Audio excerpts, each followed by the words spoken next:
강의사는 증시 깍두기. 안녕하세요. 증시 나침반 안지원입니다. 네, 증시 쪽집기 리우현입니다. 네.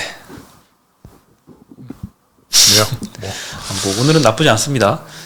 코스피 반등 좀 했어요. 네네. 그렇죠. 아침에만 해도 조금 오늘 또 떨어지나 보다 이런 생각을 했었는데 이렇게 빠르게 반등하더라고요. 어저께 한 1% 내외로 양시장 다 빠졌었는데 오늘은 코스피는 좀 반등을 했습니다. 0.4% 플러스 코스닥은 0.07%예요. 그냥 보합세였습니다. 오늘 그래도 2차전지가 조금 올라온 것 같은 느낌이 들었는데 생각보다 다른 것들이 조금 많이 빠진 것 같습니다. 개인 투자자들이 이때까지 많이 샀었는데 오늘은 코스피에서 한 1000억 정도, 코스닥에서 400억 정도 매도를 했고요. 외국인은 여전히 팔고 있습니다. 코스피에서 1200억 정도 팔았는데 희한하게 또 삼성전자는 사네요. 오늘 삼성전자 한 1400억 정도 샀거든요. 근데 또 하이닉스는 한 400억 정도 매도를 했고요. 네, 우리 기관이 오늘 2400억 정도 코스피에서는 순매수가 들어왔습니다. 오늘 홍콩 상해 휴장이어가지고 오늘 중국 시황은 없을 예정이고요. 업종별로는 철강금속이 제일 많이 올랐습니다. 1.7% 상승을 했는데 알루코, 포스코 스틸리온, 포스코 홀딩스 이런 포스코들 많이 올랐습니다. 포스코 그룹주들이 시가총액이 굉장히 많이 올랐더라고요. 올해 들어서. 네, 2차전지 쪽으로 좀 엮이면서 잘 하고 있는 것 같고요. 보험 섹터도 오늘 두 번째로 기록을 했습니다. 현대해상, 삼성화재, DB손보, 미래에셋생명 다 1에서 3%씩 반등을 했습니다. 이것도 IFRS 처음에 17 도입했을 때는 뭐 순이익 쭉 올라간다라고 해서 증익 효과만 있는 줄 알았는데 최근에 들어서 떨어졌던 건 또 알고 보니까 처음에만 그렇지 나중에는 오히려 그게 독이 될 수 있다 이런 우려 때문에 좀 많이 떨어졌다가 오늘은 좀 많이 떨어져서 그런지 좀 반등을 했던 것 같고요. 오히려 이 보험주들이 아니라 보험 대리점, 이 GA 업체들이 오히려 많이 수혜를 좀 보고 있습니다. 그리고 전기전자 섹터도 세 번째였습니다. 뭐 경동나비엔, 일진전기, 광명전기, 이수페타시스, LG엔솔도 오늘 2% 정도 올랐고요. 삼성전자가 1% 올랐고 하이닉스는 1% 떨어졌습니다. 네, 이렇게 좀 반대로 움직였네요. 이유는 딱히 없는 것 같죠? 경동나비에는 왜 모르는 거죠? 네. 특이해서 저도 모릅니다. 네. 겨울도 아닌데 다른 이유가 있는 거 아닌가 싶긴 한데 모르겠네요. 네, 경동나비에 오늘 11%나 급등을 했네요. 오늘 보면 저기 코롱인더가 10 몇 % 올랐죠? 18% 정도 올랐어요. 18% 올랐는데 그 2차전지 관련된 저기 배터리 재활용 폐배터리 쪽 한다고 했죠. 진출한다고 해서 올랐는데 그런 걸로도 이렇게 오르는 거죠. 원래 좀 싼 종목이니까. 요즘 그런 것들이 많은 것 같아요. 약간 본질의 개선보다도 외경 케미칼도 있고. 네. 실제로는 2차전지 관련된 건 별로 없는데. 우크라이나 테마주도 그렇고 재건 테마주도 그렇고. 우크라이나 재건 테마주도 웃기는 게 오늘 기사 보면은 2,000조 이렇게 막 나오는 데도 있는데 실질적으로는 그렇게 될 수가 없거든요. 우크라이나 저기 GDP가 1년에 얼마 되지도 않는데 무슨 2,000조 1,200조 막 단위가 막 어마어마하더라고요. 근데 이게 1년에 벌어지는 사업은 아니잖아요. 그거를 10년, 20년 걸 다 합쳐서 퉁쳐가지고 하면은 저거야? 2차전지야? 10년치 땡겨가지고 여하튼 기자들이 저기 여러 종류가 있으니까요. 그렇지 뭐. 네, 그래서 오늘 요즘에 그런 테마성으로 좀 급등락하는 종목들이 많습니다. 시장은 그렇게 막 1% 이상의 변동을 좀 못 본 지가 좀 된 것 같아요. 어제 오랜만에 봤고. 그래야 또 재미가 좀 있죠. 시장이 너무 정직하면 재미가 없잖아. 네, 이상한 것들도 좀 있어야지. 시장이 조금 조용하고 개별 주식 변동성이 좀 커야지. 네, 약간 또 그런 것도 있어야 또 손님들도 많이 오시고 시장에 그렇죠. 다양한 니즈가 있으니까요. 그런 거 좋아하시는 분들도 있고. 그런 거 좋아하시죠, 쪽지기님? 나는 그런 거 안 좋아해요. 안 좋아하세요? 나는 일례로 요즘 핫한 종목 있어요. 이렇게 N 모시기 바이오라고 그것도 실적이 그것도 샀다 팔았다 하셨어요? 아니 실적이 안 좋아. 걔는 적자예요. 그런 종목은 제가 잘 안 해요. 적자 종목. 내가 신뢰할 만한 존경하는 형한테 추천받은 거지만 사질 않아. 그런 거는. 오늘 급등 있죠? 오늘 조금 올랐더라고요. 최근에 많이 올랐어요. 알겠습니다. 그리고 기계 섹터가 제일 많이 떨어졌습니다. 두산 에너빌리티가 오늘 6.5% 떨어졌는데 딱히 이유는 없는 것 같아요. 최근에 많이 올라가지고 조금 떨어지는 것 같고 어제 두산 밥캣 블록딜로 팔았잖아요. 5% 지분 뭐 정도. 어제 올랐으니까 오늘 빠졌겠죠. 그것 때문에 올랐으니까. 예, 어제 어쩐지 최근에 두산 에너빌리티가 막 기관들이 저번부터 막 사더라고. 외국인 기관들이 막 샀다가 그걸 알고 다 팔았나. 뭐 원전 알 기대 수가 때문에 많이 없으니까. 올랐다가 오늘은 그냥 단순 조정인 것 같습니다. 운수 장비 섹터가 두 번째로 많이 빠졌는데 어제 좋았던 자동차 부품주들 그리고 현대차, 기아 1% 내외로 좀 하락을 했습니다. 아침부터 일단 미국 시장이 장 초반에 굉장히 안 좋았다가 조금 이렇게 막판에도 안 좋았죠. 나스닥 1% 넘게 빠졌죠. 어제 이제 오늘 이제 발언이 있는 걸 알고 있잖아요. 다들 어제 우리 시장 빠진 게 네. 불확실성 때문에 빠진 거였기 때문에 파월 발언이 있을 걸로 이제 예상이 됐기 때문에 그래서 뭐 어차피 뭐 파월 발언 이제 끝났으니까 우리나라는 다 반영된 거라고 보고 미국 시장 빠진 거야 뭐 파월 때문이니까 뭐 오늘 조금 반등시킨 게 아닌가. 그리고 2580 포인트였잖아요 어제. 그러면 대략 한 2550 정도까지 빠지면 뭐 다 빠진 게 아닌가 싶거든요. 그 정도면 이제 뭐 또 살만한 지수되니까 괜찮다. 매수해도 되지 않나. 물론 이제 뭐 매수하는 업종이나 종목이 중요하니까 그거는 개별적으로 잘 고르셔야겠죠. 뭐 아무거나 매수하면 안 되지. 뭐 CJ 이런 거 매수하면 큰일 나니까. 근데 저한테는 왜 자꾸 아무거나 사라고 하시는 거예요? 아니 업종 내에 업종 주도 업종 내에서는 솔직히 아무거나 사도 먹어요. 수익 낼 수 있어. 아무거나 사도. 알겠습니다. 그러니까 막 근데 너무 막 무슨 뭐 횡령 배임 이런 게 있을 만한 회사는 사면 안 되고 그 재무제표가 좀 되는 회사들은 뭐 아무거나 사도 먹습니다. 네, 뭐 파월 의장 발언 혹시 모르셨던 분들은 위해서 한번 말씀드리면요.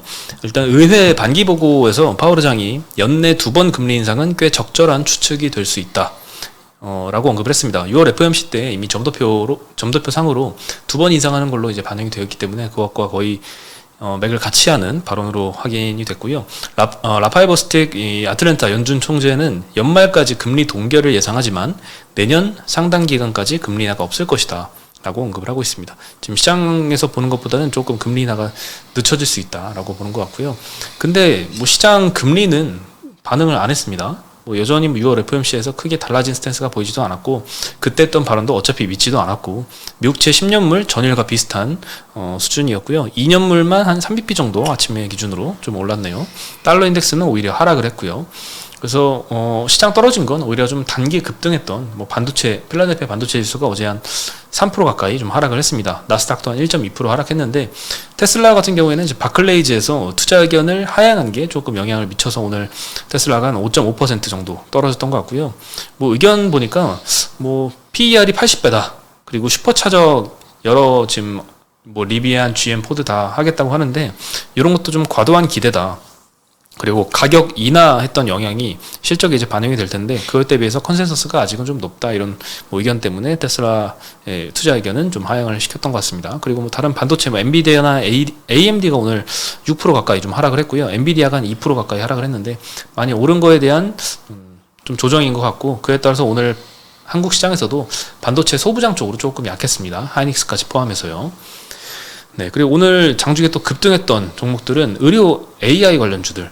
오늘 또 로봇이나 AI 이쪽이 좀 많이 급등이 나오는데 요새 의료 AI가 굉장히 좀 주가가 잘 버팁니다. 많이 급등을 했는 상태에서도 일단 질병 진단을 AI를 활용해서 굉장히 뭐 빠르게 정확하게 진단을 하려고 하는데요. 미국 기준으로는 이 CT나 MRI 같은 판독 시간이 좀 오래 걸리는 이 영상 검사 촬영량이 지난 10년 동안 매년 7%씩 성장을 했는데 반면에 영상의학과 전문의 수는 2%씩만 증가하면서 이 판독에 소요되는 시간이 굉장히 좀 늘어나고 있다고 합니다. 전문의가 많이 부족한 상황이죠. 그래서 이런 업체들이 좀 수혜를 볼 수 있다 이런 전망이 있는데요. JLK가 오늘 20% 정도 상승을 했는데 여기는 뇌졸중 환자를 빠르게 정확하고 진단하는 솔루션을 개발을 했습니다. 그리고 의료 AI 최초로 비급여 적용을 받았고요. 셀바스 AI의 셀비 체크업 이런 어플이 있는데 여기에 연동됐다는 소식에 오늘 좀 강세로 반영을 한 것 같습니다. 뇌졸중이 특히나 이 골든타임이 4시간 반이래요. 그래서 빠른 진단이 더더욱 필요한 질환이라서 이런 서비스는 확실히 이제 환자들 입장에서는 굉장히 좋은 획기적인 상품인 것 같아요. 먼저 가자마자 사진 찍고 바로 판독해줘야 알 수 있으니까 시간이 중요하죠. 네. 그리고 뭐 일본이나 태국 등 이제 글로벌로 확대 적용할 계획이라고 하고요. 뭐 다른 업체들도 여러 있습니다. 뭐 루닛 같은 회사는 뭐 인간의 뭐 시각으로 진단하는 대신 AI 기술을 활용하는 영상 판독 솔루션 루닛 인사이트도 출시를 했고, 뷰노 같은 경우에는 이제 입원 환자의 징후를 파악해서 24시간 이내에 심정지가 발생을 할 가능성은 뭐 발생 위험도를 얼마다 조심하세요 뭐 이런 거 알려주는 장비인가 봐요. 그런 장비도 좀 출시를 했습니다. 대단한데 이런 얘기만 들으면 역시 세상은 알 것 같은 뭐 세상은 이과생들이 바꿉니다. 저는 항상 이런 새로운 기술이 나올 때마다 이과생들한테 좀 감사한 마음으로 갖고 있습니다. 근데 이게 뭐 제약 바이오나 이 의료 쪽은 너무 그게 세. 너무 좀 뻥카가 세요? 그런 게 좀 있는 것 같아. 이것만 보면 뭐 사람이 필요 없겠는데 의사가 뭐 다 그냥 뭐 진단도 해주고 뭐 그렇네요. 보기만 할 때는 뭐 다 될 것 같처럼 돼 있어가지고 속속을 좀 가려야 될 필요가 있어 보여요. 네. 그리고 오늘 뭐 로봇 관련주 중에서 T 로보틱스라는 회사가 400억 규모 CB 발행 공시를 어제 냈는데요. 보통 이제 CB 발행하면 안 좋게 생각하잖아요. 희석이 많이 되니까 기존 주주 입장에서는. 근데 자금이 좀 많이 안 그래도 좀 많이 필요해서 자금 조달이 어려운 상황에 처했던 기업이 자금 조달을 하거나 아니면 신사업 진출할 때 많은 캐펙스 투자가 필요해서 자금만 모집하면 뭐 엄청난 사업 기회가 열려 있는 이런 쪽 같은 경우에는 CB가 오히려 호재로 좀 반영을 하기도 하는데, 이렇게 해당이 됐던 회사였습니다. 400억 규모 CB를 발행했는데 표면 이자율이 0%. 표면 이자율은 이제 만기가 5년이어도 그 사이사이에 계속 이자를 주는데 그거를 이자를 안 주겠다는 조건이죠. 그리고 만기 이자율은 1%입니다. 요거는 만약에 전환을 안 했을 때 그냥 채권을 쭉 갖고 있다가 전환사채 그냥 만기돼서 상환을 받았을 때 연 1% 기준으로 상환을 준다. 그러니까 사실상 이거는 채권 투자 치고는 아예 매력이 없는 투자고 사실상 전환을 해서 수익을 내겠다라는 생각으로 투자를 하는 거겠죠. 대부분 그렇죠. 뭐. 네. 그래서 보통 뭐 표면 이자율 만기 이자율 뭐 3, 4%대씩도 많이 나오는데 이렇게 특히나 0% 이렇게 발행하는 경우에는 특히나 이제 주가 상승에 대한 자신감이 있는 경우라고 우리가 흔히 좀 시장에서는 생각을 하고 있는데요. 게다가 전환 가격도 전일 종가 대비 한 1% 정도 높게 설정이 돼 있습니다. 그러니까 기존 주주 입장에서도 뭐 별로 부담이 없어요. 안 그래도 돈이 많이 필요하고 앞으로 캐펙스 투자를 또 많이 해야 되고 그 SK 이노베이션에 해외 공장 짓는데 많이 이제 자금이 필요하거든요. 이거 물류로부터 수주를 많이 받은 상태여서 그래서 호재로 인식을 했던 것 같습니다. 그래서 오늘 T 로보틱스가 13%대 상승을 했고요. 뭐 레인보우 로보틱스나 뉴로메카도 오늘 5% 3%대씩 T 로보틱스 이거 뭐 기술력 있어요? 이거 있는 거야? 뭐 대단한 기술도 아닌 것 같은데 뭐 2차 전지랑 연결돼 가지고 주가가 너무 거품 아니야 이거 거품? 모든 기술에 대해서 너무 불신하는 거 아니에요? 아니 T 로보틱스 얘는 CB 발행했다고 올라가고 DENT는 유상증자한다고 떨어지고. DENT가 어디예요? DENT라고 저기 있어요. 저 2차 전지 관심 갖고 계신 회사인가 아니고 보네요. 2차 전지 저기 관련된 회사들이니까 이렇게 관심 종목에 넣어놓고 보거든요. 걔는 근데 유상증자한다고 공장 증설 뭐 하여튼 뭐 저 정확하게는 제가 기억이 안 나는데 유상증자 해서 이제 투자한다고 걔도 2차 전지 네, 지금 기억이 안 나는 충방전 관련된 뭐 이거 하거든요. 근데 걔는 오늘 뭐 처음에 13% 떨어져서 시작하더라고. 근데 얘는 또 오르고 그러니까 너무 비슷한 내용의 어떤 사건을 가지고 이렇게 달리 완전 주가를 해석해 버리니까 사실 난 T 로보틱스 왜 오르는지 잘 모르겠더라고. 제 개인 의견이니까 뭐 제 생각은 그렇습니다. 네. 주주가 들으면 좀 서운해하겠는데요. 그러니까 제 개인 생각이니까. 네. 그렇습니다. 뭐 여기는 뭐 수주 받은 것만 잘 되면 앞으로 뭐 매출 상단이 좀 많이 열려 있는 회사라서 기대감은 좀 많이 껴 있습니다. 현재 적자가 뭐가 중요하겠어요. 그렇죠. 네. 그리고 이제 CB 투자 사례 중에 좀 안타까운 사례를 소개를 해드리면요. 콘텐트리 중앙. 이게 메가박스 운영하는 회사죠. 21년도 4월에 JKL 파트너스가 CB 투자 1,000억을 했습니다. 굉장히 많이 했습니다. 전환가가 당시에 46,700원 정도였는데 최저로 조정되면 32,700원까지 조정이 될 수 있는 조건이었어요. 근데 지금 현재가가 17,000원인 걸로 봐서 당연히 최저 조정가까지 조정이 됐겠죠. 그럼에도 불구하고 지금 현재가가 최저 조정가 대비해서도 거의 반토막 난 상태입니다. 만기는 26년 5월로 아직도 먼 상황이고요. 그래서 아마 이 21년도에 전환사채 발행을 했기 때문에 시기상 코로나 직후에 극장이 좀 많이 타격받았을 때 자금이 필요한데 이 리오프닝을 고려해서 투자를 단행을 한 걸로 보입니다. 근데 이제 1년 후부터 이제 전환할 수가 있는데 1년 후에 주가는 이 전환가보다는 소폭 높았어요. 그래서 차익 실현할 수 있는 기회가 잠깐 있었는데 그때 뭐 차익 실현을 못했고 결국에는 이런 상황까지 왔습니다. 그래서 만기까지 현재 주가 대비 한 2배 이상으로 반등을 해야지 엑시시 가능하거든요. 전환을 통해서. 만약에 26년도까지 이게 주가 반등이 없다면 그냥 만기 상환 받아야 되는데 요거는 만기 이자율, 표면 이자율이 0%입니다. 아까 T-로보틱스 사례하고 비슷한 조건인데 그냥 원금만 받는 거죠. 그럼 5년 동안 그냥 무이자로 자금 빌려준 겁니다. 네, 그러면 뭐 이 JKL 파트너스가 어딘지는 잘 모르겠지만 투자회사라면 굉장히 큰 기회 손실이라고 볼 수 있겠죠. 그래서 저도 보통 이렇게 사례를 찾아보기 전에는 표면 이자율 0%, 만기 이자율 0%, 뭐 이런 조건이면 뭐 거의 이제 상승한다라고 보겠구나, 네, 라고 생각을 했는데 뭐 이런 거꾸로 된 사례도 있으니까 무조건적인 좀 기대는 접어야 되지 않을까. 가끔 실패하는 경우도 있어요. 다 네. 성공하지는 않으니까. 그리고 뭐 실패라고 보기도 어려운 게, 물론 실패긴 하지. 이게 이제 뭐 원금만 돌려받으면 게다가 사실상 1,000억이에요, 1,000억. 그러니까 사실상 실패니까. 네. 네, 실패긴 한데 그래도 원금 돌려받는 거잖아. 원금 반토막 안 난 게 뭐 그걸 위안으로 삼고 반성하고 공부하고 그래. JKL 파트너스 이런 데다가는 저기 투자하지 마십시오. 뭐 이런 걸 이렇게 투자도 못하는 것들이 투자를 한다고. 또 모르죠. 10건 중에 이게 한 건만 그럴 수도 실패했고 있죠. 나머지 9건 잘했을 수도 있으니까. 1,000억인데? 1,000억인데 이거. 1,000억이니까 꽤 크죠. JKL이라고 저도 이 업계에 한 20년 있었지만 뭐 들어보지 못해가지고 뭐 제가 다 아는 건 아니지만 유명한 데는 다 알잖아요. 웬만큼 유명한 데는 1,000억씩이나 투자하는 데면 굉장히 큰 건데 안타깝네요. 네. 투자를 못해가지고. 뭐 어디 큰 계열사일 수도 있고. 네. 어쨌든 그렇습니다. 콘텐츠리 중앙도 아무래도 이제 영화관이 리오프닝 이후로 좀 계속 힘들다 보니까 재무상도 많이 힘들어서 과연 만기까지 갔을 때 26년도에 1,000억을 그대로 상환해 줄 수 있을까? 이것도 사실 좀 걱정이 되긴 합니다. 얘는 콘텐츠도 만들죠? 그렇죠. 계열사 중에. 콘텐츠도 저기 만든 게 별로고 실적도 별로고 영화관도 별로고 얘는 뭐 어떡하냐? 콘텐츠는 좋아요. 아니 근데 콘텐츠는 좋은데 돈을 같은데? 못 벌고 있죠. 그러니까 돈을 못 벌더라고. 뭐 이렇게 촬영하고 이렇게 만들어내긴 하는데 큰 돈이 안 되는 것 같은데. 하여튼 네. 아무튼 지금 재무상도 많이 힘듭니다. 부채 비율도 300%고 보통은 유동 부채보다는 1년 이내에 갚아야 되는 부채보다는 유동 자산 1년 이내에 현금화 가능한 유동 자산이 훨씬 더 크잖아요. 근데 이 회사는 유동 부채가 더 큽니다. 유동 자산 7천억, 유동 부채 1조 1,500억. 네, 이런 케이스도 쉽진 않은데. 대주주가 중앙일보죠. 대주주가요? 대주주가 아마 중앙일보인가 그럴 거예요. 알아서 뭐 거기 하겠지. 근데 이쪽이 지금 다 힘듭니다. 뭐 CJ ENM도 그렇고 맞아, SBS도 다 그렇고 주가는 다 지금 밑에서 기어 다니고 있죠. 큰일입니다 이거 콘텐츠. 네. 국내 극장이 좀 걱정돼요. 어제 CJ CGV 이제 유상증자 건 말씀드렸었잖아요. 오늘도 CGV가 한 8% 떨어졌거든요.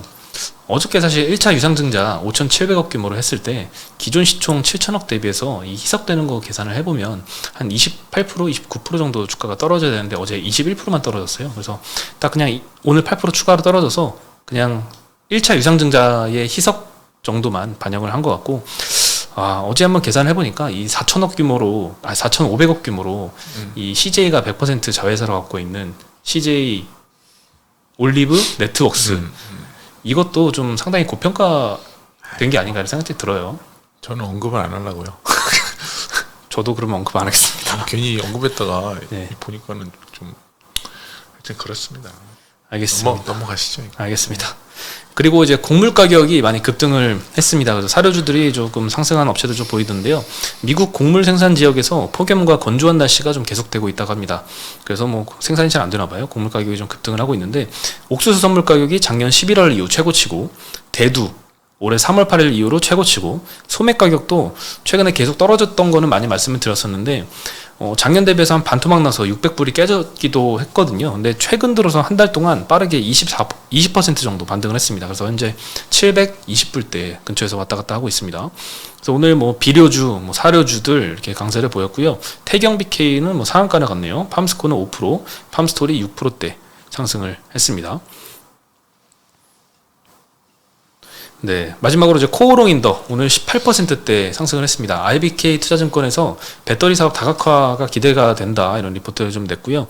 아까 말씀드렸다시피 이제 2분기에 국내 2차전지 재활용 스타트업하는 RD솔루션 이라는 회사의 2대 주주로 등극을 했습니다. 그러면서 이제 폐배터리 사업에 좀 진출할 거라는 기대감이 좀 생겼던 것 같습니다. 네, 그리고 본업은 이제 폴리에스터 타이어 코드 그리고 MLCC 필름 이런 쪽인데 뭐 지금까지는 굉장히 좀 어려웠습니다. 작년 4분기부터. 근데 최근에 업황받은 기대감이 쏠쏠 올라오고 있어서 최근에 화학주들 중에 일부 이렇게 받는 기대감이 올라오는 것도 있습니다. 저 아침에 저 봤으면 샀을 텐데. 어떤 걸요? 이 내용을 봤으면 아침에 리포트요? 리포트를 봤으면 요즘 리포트를 잘 안 봐가지고 내용을 어제 나왔습니다. 오후에 알았네? 어제 나왔어요? 네. 아침엔 별로 안 올랐더라고 시작을. 그냥 전혀 몰랐어. 근데 이게 또 사람이 안 올라간 상태에서는 또 그렇지. 올라갈지 모르고 네. 또 관심 안 가지죠 잘. 제가 이제 뭐 댓글 하나 봤더니 그런 게 있더라고. 뭐 CJ 막 이런 얘기 했더니 뭐 그런 거 어떻게 피하냐. 아 어떻게 피하냐. 그런 거 피하라 그랬잖아요. 그러니까 뭐 그런 거 어떻게 피하냐. 그래서 어떻게 피해야 돼요? 애초에 그런 자금 조달이 필요할 정도까지 갈 만한 그런 재무 상태에 있는 회사는 투자를 안 하는 게 가장 최선의 방법 아닌가요? 그래서 그거를 쓰신 분에 대해서 제가 그분한테 팁을 드릴게요. 공부를 하세요. 공부를 하시고 공부해서 남 주는 것도 아니고 투자하는데 공부를 해가지고 해야지. 뭐 남 얘기 듣고 뭐 내 얘기 듣고 여기 저희 얘기 듣고 투자하는 것도 아니고 본인이 공부를 하신 다음에 그런 종목들은 뭐 말씀하신 대로 재무제표가 안 좋거나 뭐 매출이 줄어들거나 그러면 안 사시면 됩니다. 근데 사실 수 있잖아. 왜냐하면 이게 이제 살 때는 그런 게 없었는데 나중에 안 좋아질 수 있잖아요. 손절을 하세요. 손절하는 게 뭐 괜히 있는 게 아니거든요. 뭐 워렌 버핏도 손절을 하는 경우도 있고 다른 대가들도 다 자기가 실수했다고 인정하고 손절을 하는 거예요. 손절을 하세요. 방법 알려드렸잖아요 지금. 그렇게 안 하면 어떻게 내 자산을 지킵니까? 100이면 100 다 공부를 열심히 해가지고 샀는데 100% 성공하는 경우가 있나? 없죠. 없어요. 그럼 어디서 우문을 지금 거기다가 댓글에다 달아놓고 말이야. 그런 거 달아놓지 그렇다고 마세요. 그렇게 화를 내세요? 아니 화를 내는 건 아니고 뭐 뻔히 생각해보면 알잖아요. 뭐 손절을 하는 이렇게 잘라내는 거를 괜히 뭐 그게 이제 손실이 났다고 자르는 게 아니고 회사가 달라졌을 때. 그러니까 예를 들면 내가 어떤 이유로 해서 샀는데 나는 이렇게 좋게 보고 샀는데 보니까 그게 아니야. 그럼 팔아야지. 안 그래요? 그렇죠. 보통 악재가 나를 터졌을 지키는 때도 건데 그 댓글을 보고 내가 속으로 좀 거기다 달아드릴까 하다가 그건 아니고 하여튼 지금 말씀드린 대로 그렇게 하시면 됩니다. 네. 네, 오늘 소식은 여기까지고요. 내일이 금요일인가요? 내일이 금요일이죠. 벌써 금요일이네요. 일주일이 왜 이렇게 늦게 가? 전 정말 빨리 가는 것 같은데. 난 무지하게 늦게 가더라고. 그래도 오늘 이번 뭐 아직 끝나진 않았지만 한 주 참 고생 많이 하셨습니다. 네. 아직 안 끝났어. 내일까지 네. 네, 하시죠. 네. 네, 여기서 인사드리겠습니다. 안녕. 안녕.